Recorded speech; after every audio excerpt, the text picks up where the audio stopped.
Everyone, तो welcome to my channel chemistry with RS. आज फिर हाजिर हूँ आपके सामने एक नई वीडियो लेकर। तो आगे बढ़ेंगे हम इवेपोरेशन के फैक्टर्स क्या हैं। अब ये जो इवेपोरेशन हमें करवाना है, यानी कि लिक्विड को वेपर्स में कन्वर्ट करना है बिलो इट्स बॉइलिंग पॉइंट, तो अब इवेपोरेशन में कौन कौन से फैक्टर्स हैं जिस पर इवेपोरेशन डिपेंड करता है। तो मैंने ये 4 फैक्टर्स लिख रखे हैं और इन्हीं 4 फैक्टर्स पर इवेपोरेशन, किसी भी लिक्विड का इवेपोरेशन डिपेंड करता है। First factor temperature, second factor surface area, third factor humidity and fourth factor wind speed. तो अब ये फैक्टर्स कैसे इवेपोरेशन को अफेक्ट कर सकते हैं, उसके लिए हम डेली लाइफ से एग्जांपल्स लेंगे और समझेंगे। डेली लाइफ से एक एग्जांपल लेते हैं टेम्परेचर के लिए। आप तो 3 डिफरेंट सीजन्स की अगर हम बात करें, rainy season, winter season and summer season, अगर हम तीनों सीजन में बात करें तो तीनों सीजन में सबसे जल्दी, सबसे फास्ट इवेपोरेशन कहाँ होता है, यानी कि सबसे तेजी से कपड़े कब सूखते हैं। तो ऑब्वियस गर्मियों में कपड़े बहुत जल्दी सूखते हैं। ये आपकी क्लोथ का पीस है, इस क्लोथ के पीस में ये लिक्विड वाटर मॉलिक्यूल्स हैं, गीले कपड़े लिक्विड वाटर के मॉलिक्यूल्स हैं। अब यहाँ पे सराउंडिंग में टेम्परेचर जो है बहुत हाई है, टेम्परेचर बहुत हाई है, यानी कि 47 डिग्री सेल्सियस टेम्परेचर बहुत हाई है। टेम्परेचर हाई होने का मतलब आसपास हीट बहुत ज़्यादा है, ठीक। तो ये जो लिक्विड के मॉलिक्यूल्स हैं, इन लिक्विड को मॉलिक्यूल्स को हीट कहाँ से मिलेगी, अपने सराउंडिंग से मिलेगी। कहाँ से मिलेगी, अपने सराउंडिंग से मिलेगी। अपने चारों सराउंडिंग से, चारों तरफ से उसने हीट एब्जॉर्ब करी, और जैसे ही इन लिक्विड के मॉलिक्यूल्स को हीट मिली तो ये किस में कन्वर्ट हो जाएंगे, वेपर्स में। ये किस में कन्वर्ट हो जाएंगे, वेपर्स में। वेपर्स में कन्वर्ट होना स्टार्ट हो जाएगा, ठीक। तो इसलिए बोलते हैं कि टेम्परेचर ज़्यादा था सराउंडिंग का, इस कारण से लिक्विड के मॉलिक्यूल्स ने हीट एब्जॉर्ब करी, वहाँ से हीट एब्जॉर्ब करके ये जल्दी से इवेपोरेट होने की कोशिश करेंगे, राइट। लेकिन अगर यही बार हम रेनी सीजन की बात करें तो रेनी सीजन के टाइम पर अगेन आपने कपड़े डाले, कपड़ों में था लिक्विड वाटर मॉलिक्यूल्स, ये यहाँ पर लिक्विड वाटर के मॉलिक्यूल्स थे। सराउंडिंग में जो टेम्परेचर था अब रेनी सीजन में वो कम था, क्यों? क्योंकि रेनी सीजन के टाइम पर सराउंडिंग में वाटर के मॉलिक्यूल्स ऑलरेडी प्रेजेंट हैं, राइट। तो टेम्परेचर कैसा होता है, थोड़ा सा कम होता है। तो 47 डिग्री सेल्सियस तो नहीं होगा, हम मान के चल सकते हैं 25-30 डिग्री सेल्सियस के आसपास हम रेनी सीजन का टेम्परेचर मान सकते हैं, राइट। तो अब इतनी टेम्परेचर पर टेम्परेचर कम हो गया ना, टेम्परेचर कम होने का मतलब रेनी सीजन में तो जो सराउंडिंग से जो टेम्परेचर पहले मिल रहा था समर में, अब क्या हुआ, लिक्विड के मॉलिक्यूल्स को अभी सराउंडिंग से टेम्परेचर कंपैरेटिवली कम मिल रहा है। तो जब सराउंडिंग में हीट कम है तो कम एब्जॉर्प्शन भी होगा हीट का। जब ये कम एब्जॉर्ब करेंगे हीट तो जल्दी से इवेपोरेट कैसे होंगे, नहीं होंगे ना, सारे के सारे वाटर मॉलिक्यूल्स जल्दी से इवेपोरेट नहीं हो पाएंगे। तो हम कह सकते हैं कि विंटर सीजन में या रेनी सीजन में बात करें तो सराउंडिंग में टेम्परेचर कम होता है, जिसके कारण वाटर के मॉलिक्यूल्स को हीट एब्जॉर्ब करने के लिए इतनी ज़्यादा नहीं मिल पाती, और इसलिए इवेपोरेशन जो है उनका वेपर्स में कन्वर्ट होना जो प्रोसेस है वो स्लो डाउन हो जाती है। जबकि समर सीजन की बात करें तो समर सीजन में सराउंडिंग में टेम्परेचर बहुत हाई होता है, इसलिए इवेपोरेशन फास्ट हो जाता है, समझे। Evaporation is directly proportional to temperature, temperature के डायरेक्टली प्रोपोर्शनल है, यानी कि टेम्परेचर बढ़ाने से इवेपोरेशन फास्ट हो जाएगा, टेम्परेचर अगर सराउंडिंग का कम है तो इवेपोरेशन स्लो डाउन हो जाएगा, समझ गए। Second factor surface area. अब ये इवेपोरेशन पे कैसे डिपेंड करता है, या ये इवेपोरेशन को कैसे अफेक्ट करेगा। तो इसके लिए फिर से हम एक एग्जाम्पल ले लेते हैं। आपके पास एक ग्लास में मिल्क था, हॉट मिल्क, आपको स्कूल के लिए लेट हो रहा था, आपको उसे जल्दी से सिप करना था, जल्दी से पीना था। तो आप क्या करते हैं, उसको ग्लास में से या कप में से उसको प्लेट में पोर कर लेते हैं, राइट। प्लेट में क्यों पोर कर लेते हैं, या उसको किसी एक बड़े से बोल में क्यों हम पोर कर लेते हैं, क्यों? ताकि वो जल्दी ठंडा हो जाए, है ना, यही करते हैं, जल्दी ठंडा होने के लिए। तो ऐसा क्यों करते हैं, ऐसा इसलिए क्योंकि जब आपने उस लिक्विड को एक कप में ले रखा था, तो कप का सरफेस एरिया इतना सा था, ठीक। तो इस सरफेस एरिया से कम मॉलिक्यूल्स जो थे वो इवेपोरेट हो पा रहे थे। इस सरफेस एरिया से कम मॉलिक्यूल्स, सिर्फ इतना ही एरिया मिल रहा था मॉलिक्यूल्स को इवेपोरेशन के लिए, राइट।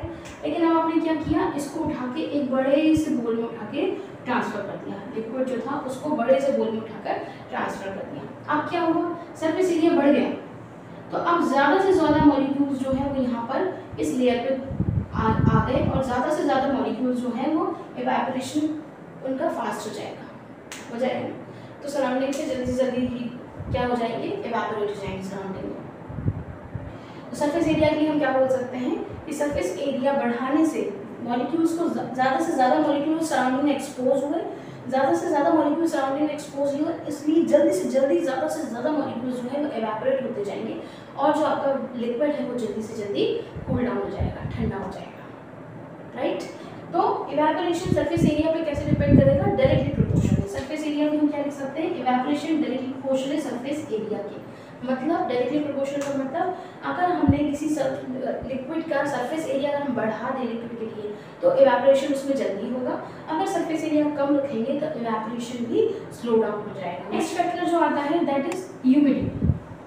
ह्यूमिडिटी क्या होता है बच्चों, ह्यूमिडिटी का मतलब हम कह सकते हैं नमी, अगर हम आसान भाषा में उसको समझें तो ह्यूमिडिटी का मतलब क्या कह सकते हैं, नमी। तो ये नमी जो है वो सबसे ज़्यादा कहाँ कब देखने को मिलेगी, ह्यूमिडिटी कब ज़्यादा देखने को मिलेगी, तो ह्यूमिडिटी मतलब जब आपके आसपास मॉइस्चर का कंटेंट बहुत ज़्यादा हो, मॉइस्चर ऑलरेडी वेपर्स जो है मॉलिक्यूल्स ऑलरेडी बहुत ज़्यादा है सराउंडिंग में, है ना। तो ह्यूमिडिटी पर सरफेस इवेपोरेशन का क्या इफेक्ट होता है, इवेपोरेशन का मतलब हम क्या बोल रहे हैं कि हमारे पास जो लिक्विड है, लिक्विड को वेपर्स में कन्वर्ट होकर जाना है और वेपर्स में कन्वर्ट होकर जाना है उसको और सराउंडिंग से हीट एब्जॉर्ब करेगा, राइट। तो अगर सराउंडिंग से हीट एब्जॉर्ब करके उसको वेपर्स में जाना है और ऑलरेडी सराउंडिंग में वाटर के मॉलिक्यूल्स या लिक्विड के मॉलिक्यूल्स ऑलरेडी या लिक्विड के वेपर्स ऑलरेडी प्रेजेंट है, तो इवेपोरेशन जो है लिक्विड का वेपराइजेशन जो है वो स्लो हो जाएगा क्योंकि ऑलरेडी लिक्विड के वेपर्स ऑलरेडी प्रेजेंट है, तो उन्होंने सराउंडिंग का टेम्परेचर वैसे ही कम करके रखा हुआ है, तो सराउंडिंग का टेम्परेचर वैसे ही कम है, तो जो आपका लिक्विड है उसका इवेपोरेशन क्या हो जाएगा, स्लो डाउन हो जाएगा, क्योंकि उसको चाहिए हीट सराउंडिंग की और ऑलरेडी सराउंडिंग में लिक्विड का कंटेंट वेपर्स जो है वो ज़्यादा है, इसलिए उसको लिक्विड को हीट कम मिल रही है और इस कारण से उसका वेपराइजेशन जो है वो स्लो डाउन हो जाएगा। समझ गए। तो हम क्या कह सकते हैं, ह्यूमिडिटी जो है वो इनवर्सली प्रोपोर्शनल होता है इवेपोरेशन के ऊपर। So evaporation is inversely proportional to humidity. Inversely proportional का मतलब अगर ह्यूमिडिटी बहुत ज़्यादा है, मतलब ऑलरेडी वाटर या किसी भी लिक्विड का मॉइस्चर का कंटेंट एटमॉस्फेयर में बहुत ज़्यादा है, तो उस कारण से जो आपके पास लिक्विड है उसका इवेपोराइजेशन जो है, इवेपोरेशन जो है वो स्लो डाउन हो जाएगा। इसका एग्जाम्पल हम वही सीजन से ले सकते हैं। हमारे पास रेनी सीजन है और समर सीजन है। रेनी सीजन में ऑलरेडी आसपास मॉइस्चर बहुत ज़्यादा होता है, बहुत ज़्यादा चारों तरफ पानी ही पानी मॉइस्चर एटमॉस्फेयर में बहुत ज़्यादा होता है। तो अगर आपको किसी चीज़ को जल्दी सुखाना है या जल्दी ठंडा करना है, तो ठंडा करने के लिए उस लिक्विड के सरफेस को एक्सपोज होना है एटमॉस्फेयर से, और ऑलरेडी एटमॉस्फेयर में लिक्विड बहुत ज़्यादा है, तो उसको हीट नहीं मिल पा रही है आपके कंटेनर में जो लिक्विड है उसको, जिसके कारण वो जल्दी इवेपोरेट हो पाए। तो इसका मतलब ह्यूमिडिटी बढ़ने से इवेपोरेशन स्लो होता है। तो इसलिए हम बोल रहे हैं evaporation is inversely proportional to humidity. Humidity बढ़ने से इवेपोरेशन स्लो हो जाएगा, राइट। फोर्थ फैक्टर आता है विंड स्पीड। तो ये फोर्थ फैक्टर तो हमें यूजुअली पता ही है।